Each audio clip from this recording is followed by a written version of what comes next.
Your offer is accepted, but what if the inspection turns up a problem, or the home value comes in lower than you had offered? That's where contingencies come in, and in Virginia, they can save your deal and your deposit. What's up? I'm Cody Adams, your Rooted in Richmond guide here, and today we're going to be breaking down the most common contingencies in a Virginia buyer's contract, what they do, how they work, and why you don't want to skip them.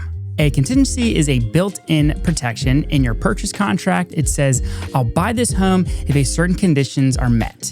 If those conditions aren't met, you may be able to walk away without losing your earnest money deposit.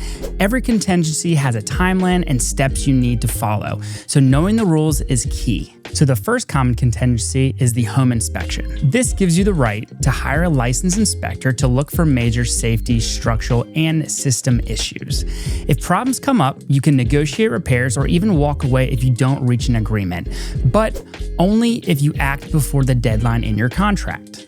If you're getting a loan, your lender will order an appraisal to confirm the home's value. If it comes in low, this contingency gives you the chance to renegotiate, cover the gap, or cancel according to the contract's terms. Even with a pre-approval, loans can fall through. This contingency protects you if your financing is denied, though no fault of your own, and as long as notifying the seller within the set time frame. If you need to sell your current home before you can buy, this contingency makes your purchase depend on that sale. It's less common in competitive markets, but it can be a lifesaver if you need the equity from your current property. Now, if the property is in an HOA or condo association, Virginia law says the sellers must give you a resale disclosure packet or condo documents.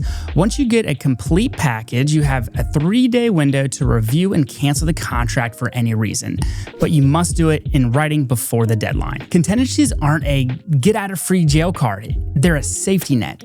The key is knowing your timeline, keeping everything in writing, and working closely with your agent so nothing slips through the cracks. For my buyers, I track every contingency deadline from the day we go under contract.